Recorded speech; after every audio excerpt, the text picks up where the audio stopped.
সৰস্বতী পূজাৰ দিনা আমি ক'ত কি কৰিলোঁ ভিডিঅ'টোৰ মাজলৈ যাওঁ আহকচোন। এয়া ল'ৰাৰ স্কুলত হাঁহি ফূৰ্তি। প্ৰথমে ল'ৰাই ঘৰতে তাৰ পঢ়া টেবুলত ধূপ ধূনা জ্বলাই আজৰি হৈ আমাৰ কাষতে লাগি থকা অংগনবাড়ীলৈ ধূপ জ্বলাবলৈ গ'ল।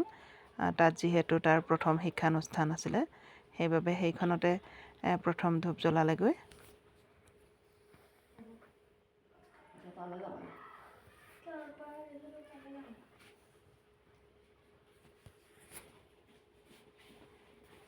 একেলগে ভৰাই দিয়া।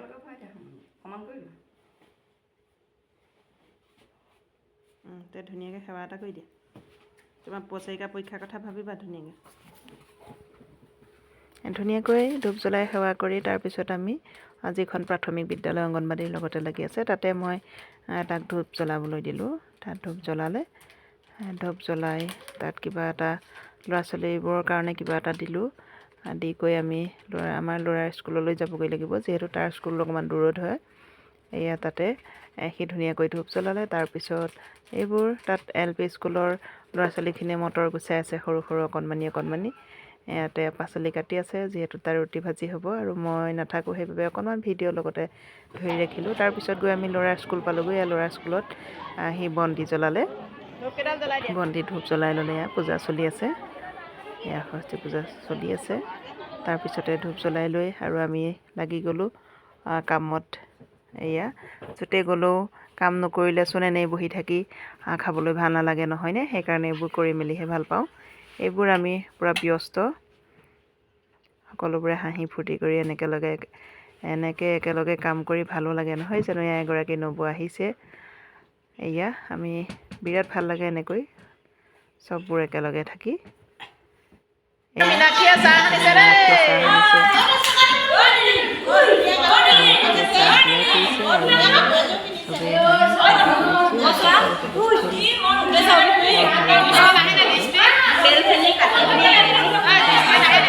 এনেবোৰ আমি কিন্তু বিৰাট ভাল পাওঁ দেই।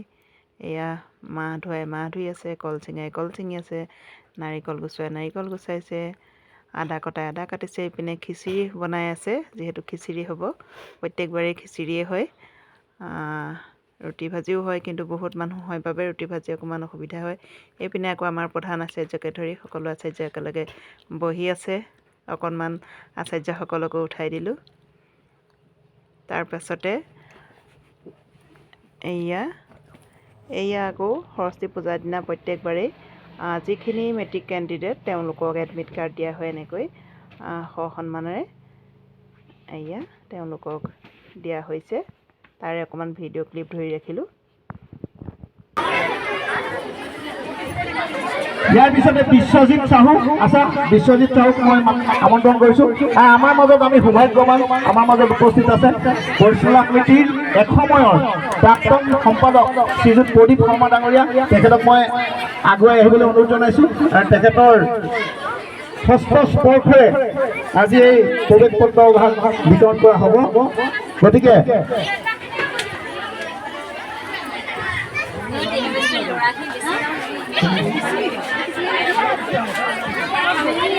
প্ৰাক্তন সম্পাদক প্ৰদীপ শৰ্মা ডাঙৰীয়াই তেওঁক আশীষ প্ৰদান কৰিছে।